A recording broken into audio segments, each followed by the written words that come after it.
Hi everyone, welcome to another episode of the Cabinet Vision Guy. In this episode we're going to continue our series on rendering and we're going to take a little look at finish types. So the first thing we need to do is answer the question, what is a finish type? And a finish type determines how a material is going to respond when we start to render it, depending on the different render type that we're using. So you can see on the screen at the moment we've got an example render that I've used, and we've got a nice glossy reflective effect on the floor. We've also got a slightly reflective effect on the assemblies themselves, not quite the same as the floor obviously. And then up at the tiles on the back we've got another reflective surface, and the wall obviously is then matte because we try not to do too many reflective walls. And this is all determined by what's actually applied to the materials that make up these parts, whether it be the wall, the floor, the assemblies, the ceiling. They all have a material and a finish type applied. So let's head over to the Material Manager and take a look at the finish types. So I'm just into the Material Manager, and right up at the top I've got the option to go into finish types. So I'm just going to head in there for a second. And I'm going to click in the list of available finish types up here and just show you what I've got in my system. So right down at the bottom what I've got is a set of finish types, and these are what we call system finish types. And if I click on my glass one, you'll see on this one all my properties for the finish type are locked, and that's because it's classed as a system finish type, and we're not able to delete these. It comes obviously built into the system, and it's set on the majority of our materials. So what we do is we copy over the system finish types, and when we do that it allows us to edit and reset the properties of the finish type itself. So we can keep the system ones as they are, nice and safe, and then copy them over to have a play around and produce some different finishes.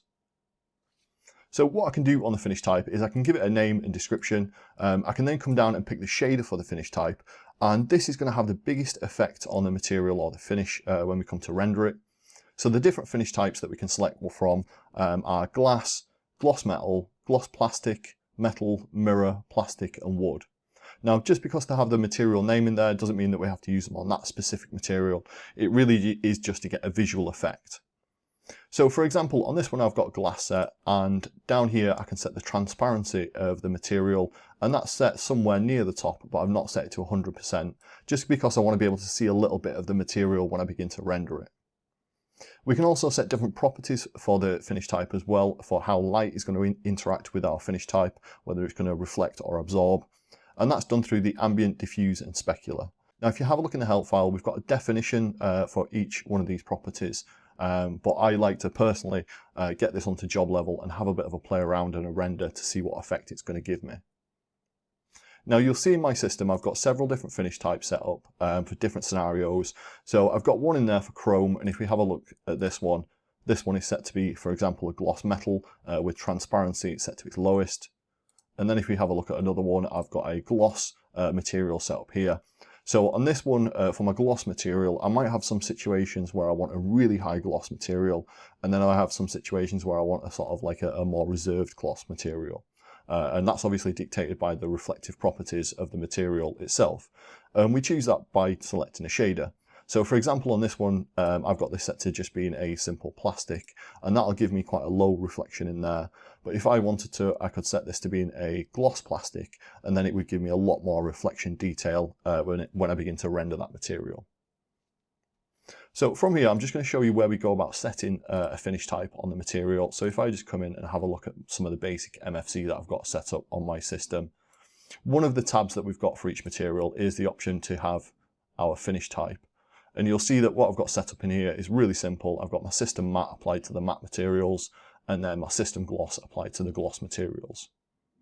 Now, one thing to be aware of is every material within our job, or everything within our job, should I say, has a material to it. That includes the floor, the walls and the ceiling too. They also have a material schedule, which we're going to cover in a slightly different episode. But you will have a material that's set up to represent your walls, floors and ceilings. On mine, I've got a branch here, room material, and if I have a look here, I've got, for example, floors. I'll click on. And in here what I've got is a gloss floor and a matte floor. So depending on the material schedule that I set for the room, it'll then give me a gloss floor effect or a matte floor effect. And if I just have a look at finish types, we'll see that one should be set to being a gloss and one should be set to being a matte. Now, one really common thing when you first get going with rendering and first get going with Cabinet Vision is you might have different material finish type set up for your room, for instance. So it's just worth going through the material schedule for your room, and I'll just return out and show you where that is for a second. So if I head into material schedules and I click from assembly into room, you'll see that I've got in here, for example, a gloss floor and a matte floor as well. And if I click on the matte floor, I can then look and see that on this particular floor, obviously I've got the matte floor material selected. And then if I take a look at the gloss floor, you'll see that on this one, I've got a gloss floor selected. Now, within your room material schedule is your floors, your ceilings, and your walls as well. So just be aware, this is where we set the material. So if we now head into a job, and we're going to take a look at how we can modify some of the finish types from job level. So I'm now into my job, and all the material finish types are going to be coming from my material manager for this job. But what I might want to do is be able to play around with the finish types on the fly and maybe update one just for this job only. And I can do that just by going up to properties up at the top and then clicking on finish types. And then from here, what I've got is access to all the finish types that I'm currently using within my job. So some of the materials that I've got within my job are using my system finish types, and some of the materials are using my custom finish types. And if I want to, I can then choose to customize these. So even the system ones can be modified on job level. So if I pick out the system glass, for instance, you can see that we can select a new shader for this and set the transparency and the light properties as well.